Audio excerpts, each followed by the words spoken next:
Hello everyone, welcome to Ekama Academy. Today is 12th March 2025. So మనం ఈరోజు ఒక new కాన్సెప్ట్ని డిస్కస్ చేసుకోబోతున్నామండి. చాలా వరకు ఈ కాన్సెప్ట్ చాలామంది మిస్ చేసి ఉండొచ్చు, తెలియకపోయి ఉండొచ్చు. ఈ పర్టిక్యులర్ పిక్చర్ చూస్తుంటే మీకు ఏమన్నా గుర్తొస్తుందా అండి? Anything eutrophication or chemical reactions which are happening, eutrophication, algal bloom, bioluminescence. ఆ పర్టిక్యులర్ బయోలూమినిసెన్స్ ఎప్పుడైతే వాటర్లో ఎక్సెసివ్ కెమికల్స్ కలవడం వల్ల, కెమికల్ రియాక్షన్ జరగడం వల్ల excessive bacteria, fungi presence oceanic బాడీలో కానీ వాటర్ బాడీలో ఉండడం వల్ల అవి ఎప్పుడైతే ఫ్లోయేజ్ అవుతూ ఉంటాయో ఇట్లాంటి బ్లూ కలర్ సెగ్మెంట్స్ని కనిపిస్తూ ఉంటాయి. దీన్ని బ్లూ టైడ్ అని కూడా అంటాం. అది కేరళలో రీసెంట్గా కనిపించిందండి. దాన్నే కవారు అంటాం. కవారు గుర్తుపెట్టుకోండి సార్, కీవర్డ్. యూపీఎస్సీ 2025 ప్రాబబుల్స్లో ఈ particular question regarding with Kavaru ఉంది. క్లియర్? సో ఈ particular Kavaru in Kochi backwaters Vembanad లేక్లో కనిపించడం జరిగిందండి. హిందూ న్యూస్ పేపర్లో ఈ పర్టిక్యులర్ ఆర్టికల్ రావడం జరిగింది. ఫస్ట్ ఇంట్రడక్షన్ చూద్దాం, తర్వాత కవారు అంటే ఏంటో చూద్దాం, దాని ఇంపాక్ట్ చూద్దాం, వెంబానాథ్ లేక్ ఏంటో, దాని పరిస్థితి ఏంటో చూద్దాం. అక్కడ గ్రో అయ్యే పొక్కలి రైస్ చాలా ఇంపార్టెంట్ అండి, అదేంటో చూద్దాం. ఈ పొక్కలి రైస్ వల్ల బెనిఫిట్స్ ఏంటి, challenges of Pokkali rice cultivation and best practices and conservation methods ఏంటి, క్వశ్చన్ ఆఫ్ ద డే. దీన్ని మనం ఈ పర్టిక్యులర్ వీడియోలో చూడబోతున్నాం. Undrained Pokkali rice fields and Vembanath backwaters witness this particular Kavaru bioluminescence. Clear? Bioluminescence అంటే ఈ Pokkali rice fields and Vembanad backwaters ఇవి experience చేసాయి కవారు అన్నది. దీన్ని కేరళ లాంగ్వేజ్లో లోకల్గా బయోలూమినిసెన్స్ని కవారు అంటారు సార్. యూపీఎస్సీలో Kavaru recently news refers to which of the following.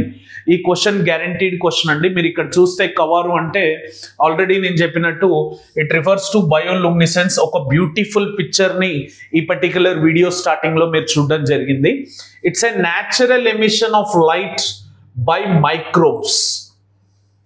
Microbes అంటే దాంట్లో బ్యాక్టీరియా, ఆల్గై అండ్ ఫంగై ఎప్పుడైతే వాటర్లో మిక్స్ అవుతాయో దాని యొక్క కెమికల్ రియాక్షన్స్ వల్ల ఏదైతే న్యాచురల్ ఎమిషన్ ఆఫ్ లైట్ జరుగుతుందో వాటర్లో దాన్ని బయోలూమినిసెన్స్ అంటారు సార్.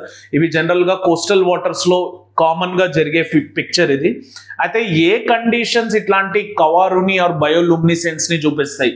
ఇది కవారు అంటే బయోలూమినిసెన్స్ అని గుర్తుపెట్టుకోండి. మ్యాచ్ ద ఫాలోయింగ్ లో వచ్చే ఛాన్స్ ఉంది, లేదా డైరెక్ట్ కవారు అనే స్టేట్మెంట్ ఇచ్చేసి which of the following best describes to this segment అని అడిగే ఛాన్స్ ఉంది. ట్రిగ్గరింగ్ కండిషన్స్ ఒకవేళ మీరు తీసుకుంటే high salinity or stirring of water and movement of fish activate the blue glow. ఒకవేళ హై సెలినిటీ ఉన్నా మనకి వాటర్ అటు ఇటు మూవ్ అవుతున్నా, విండ్ వల్ల కానీ లేకపోతే వేరే అదర్ ఫ్యాక్టర్స్ వల్ల కానీ వాటర్ స్టిర్ అవుతున్నా, అండ్ మూమెంట్ ఆఫ్ ఫిష్ ఒకవేళ ఉన్నా, ఎందుకంటే మూమెంట్ ఆఫ్ ఫిషెస్ కూడా మనకు ఆ వాటర్స్ని మూవ్ చేస్తూ ఉంటాయి కాబట్టి అదొక బ్లూ గ్లోని యాక్టివేట్ చేస్తుంది సార్. అట్లాంటి బ్లూ గ్లోనే మనకు కనిపిస్తూ ఉంది ఆ పిక్చర్లో చూసినట్టు బయోలూమినిసెన్స్.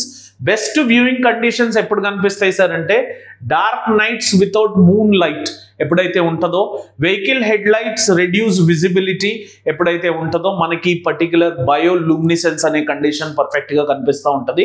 Colour variations appears blue in Kochi back waters, suggest green hues in other regions. కొన్ని రీజియన్స్ లో రెడ్ కలర్ లో కూడా కనిపిస్తుంది sir, darkish red colour appearance కూడా ఉంటుంది. కానీ కేరళలో ఇది బ్లూ కలర్ లో కనిపించడం జరిగింది. ఈ పర్టిక్యులర్ కవారు వల్ల ఇంపాక్ట్ ఏంటంటే టూరిజం బూస్ట్ అవుతుంది. Large crowds have visit Chellanam and Kumbalangi region sir. Chellanam and Kumbalangi region, increasing the local economic activity. So obviously ఇది పాజిటివ్ నోటే. ఎన్వైరన్మెంటల్ సిగ్నిఫికెంట్ చూస్తే indicates ecological balance and the presence of diverse microorganisms in that particular region. So పాజిటివ్గా tourism benefit ఉంది, మనకి environmental significance కూడా కనిపిస్తూ ఉంది ఈ పర్టిక్యులర్ ఇంపాక్ట్ మనం తీసుకుంటే. అయితే అది ఆ వెంబానాథ్ లేక్ దగ్గరలో జరిగింది కాబట్టి ఈ వెంబానాథ్ లేక్ గురించి కూడా బ్యాక్ డ్రాప్ మనకి క్వశ్చన్ వచ్చే ఛాన్స్ ఉందండి. ఫస్ట్ కరావో, ఆ కరావో జరిగిన లొకేషన్ వెంబానాథ్ అండ్ అక్కడ గ్రో అయ్యే రైస్ పొక్కలి. ఈ మూడు స్టేట్మెంట్స్ ఒకటే క్వశ్చన్ లో ఉండే ఛాన్స్ ఉంది.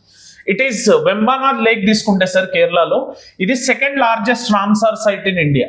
ఫస్ట్ వచ్చేసి సుందర్బన్స్, వెస్ట్ బెంగాల్లో ఉన్న సుందర్బన్ డెల్టా రీజన్ ఏదైతే ఉందో ఆ పర్టికులర్ సుందర్బన్ డెల్టాయిక్ రీజన్ మనకి ఫస్ట్ లార్జెస్ట్ రామ్సార్ సైట్ ఉంది సార్. దాని తర్వాత ఇది second largest Ramsar site. And ఇంకొక ఇంట్రెస్టింగ్ థింగ్ ఈ వెంబానాథ్ లేక్ గురించి మాట్లాడుకుంటే it is longest lake in India also sir. మన కేరళలో 3 లేక్స్ రామ్సార్ సైట్స్ లో ఉంటాయి సార్. వెంబానాథ్ లేక్ ఒకటి, ఇంకోటి అష్టముడి లేక్ అండ్ సస్తం కోట. ఈ 3 గుర్తుపెట్టుకోండి సార్. నార్త్ నుంచి సౌత్ ఆర్డర్ లో వస్తే మోస్ట్ నార్త్ లో వెంబానాథ్ లేక్ వస్తుంది, మధ్యలో సస్తం కోట వస్తుంది, సౌత్ లో అష్టముడి వస్తుంది. జాగ్రఫికల్ ఎంటిటీ కూడా మీరు గుర్తుపెట్టుకోవాల్సిన అవసరం ఉంది సార్.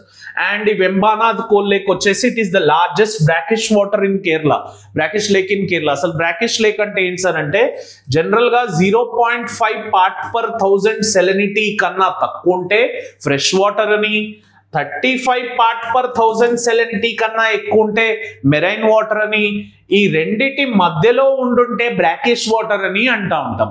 సో ఇది 0.5 నుంచి 35 part/1000 సెలనిటీ యొక్క సెలనిటీ దీంట్లో ఉంది. ఇది మనకి particular Vembanad lake Alappuzha, Kottayam and Ernakulam ఈ 3 జిల్లాల్లో ఉంది సార్. అల్లఫూజా మూవీస్ లో వినే ఉంటారు, ఇది కొట్టాయం అండ్ ఎర్నాకులం డిస్ట్రిక్ట్స్ లో ఎక్స్టెండ్ అయింది. It is below sea level and comprises paddy fields. ఈ పర్టికులర్ లేక్ లో జనరల్ గా ఇండియాలో ఉన్న మాక్సిమం వెట్లాండ్స్ లో మనకి ప్యాడీ కల్టివేషన్ అనేది జరుగుతూ ఉంటుందండి. ఈ రీజియన్ లో ప్యాడీ ఫీల్డ్స్ ఉన్నాయి. ఆ ప్యాడీ ఫీల్డ్స్ లో వచ్చేసి Pokkali, Kayal and Kole wetlands. Clear? The paddy fields like Pokkali, Kayal and Kole wetlands which are used for farming and aquaculture that are below sea level. ఈ మూడిట్లో మనకి ప్యాడీ గ్రో చేస్తారు plus aquaculture ని కూడా కాంట్రిబ్యూట్ చేస్తూ ఉంటారు సార్. క్లియర్? పొక్కలి రైస్ గురించి మాట్లాడుకుందాం సార్. ఈ Pokkali rice it's a traditional rice variety grown in Kerala's waterlogged coastal regions known for its ability to withstand saline water. General గా రైస్ ఎక్కడ కూడా సెలైన్ వాటర్ ని విత్స్టాండ్ చేయదు సార్. కానీ ఈ పొక్కలి రైస్ ఏదైతే ఉందో ఇది ఈ పర్టిక్యులర్ సెలైన్ వాటర్ ని విత్స్టాండ్ చేస్తుంది. So how beauty, how indigenous it is. So cultivation cycle of this Pokkali rice వచ్చేసి క్వశ్చన్ ఏమొస్తారు డైరెక్ట్ గా పొక్కలి రైస్ నుంచి అడగొచ్చు. కల్టివేషన్ సైకిల్ ఒకవేళ ఈ రైస్ ది చూస్తే జనరల్ గా కల్టివేషన్ సైకిల్ రైస్ ఎప్పుడు ఉంటుంది సార్ మనకి జూన్ టు నవంబర్ ఉంటుంది. Rice cultivation when salinity level is low and November to April ఎప్పుడైతే సెలనిటీ లెవెల్ హై ఉంటుందో అక్కడ ప్రాన్ ఫార్మింగ్ చేస్తారు, ఎందుకంటే అప్పుడు సెలనిటీ ఇంక్రీజ్ అవుతుంది కాబట్టి. సో గుర్తుపెట్టుకోండి sir, Pokkali cultivation cycle June to November జరుగుతుంది రైస్. ఆ రైస్ గ్రో చేసిన తర్వాత అక్కడ ప్రాన్ కల్టివేషన్ చేయడం జరుగుతుంది నవంబర్ టు ఏప్రిల్ మధ్యలో. గ్రోయింగ్ రీజియన్స్ వచ్చేసి త్రిశూర్, అలఫూజా, కొట్టాయం అండ్ ఎర్నాకులం డిస్ట్రిక్ట్స్. ఆ వెంబానాథ్ లేక్ ఎక్కడైతే ఎక్స్టెండ్ అయితే ఆ మూడితో పాటు త్రిశూర్ లో కూడా ఈ పొక్కలి రైస్ అనేది ఎక్స్టెండ్ అవ్వడం జరిగింది.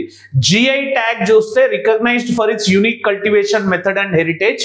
ఈ పొక్కలి రైస్ కి జిఐ ట్యాగ్ ఉంది సార్. ఇది ఒక ఆప్షన్ అవ్వచ్చు మీకు ఇచ్చిన యూపీఎస్సీ క్వశ్చన్ లో, that Pokkali rice is having the geographical indication tag అనే సెగ్మెంట్ క్వశ్చన్ అడిగే ఛాన్స్ ఉంటుంది. మరి పొక్కలి రైస్ కల్టివేషన్ కి బెనిఫిట్స్ ఏంటి సార్ అంటే first most benefit climate resilience. As నేను చెప్పినట్టే సెలైన్ కండిషన్స్ లో గ్రో అవుతుంది, making it suitable for coastal areas prone to flooding and climate change effects. So Kerala reason లో మనం రీసెంట్ గా చూస్తూ ఉంటే స్వెల్ సర్జెస్ అని, లేకపోతే బ్యాకిష్ వాటర్ లో హై సెలనిటీ వచ్చిందని, ఇట్లా ఎన్నో క్లైమేటిక్ చేంజ్ ఈవెంట్స్ ని చూస్తూ ఉన్నాం. కానీ వీటన్నిటిని విత్స్టాండ్ చేస్తూ ఈ పర్టికులర్ పొక్కలి రైస్ కల్టివేషన్ అనేది జరుగుతుంది.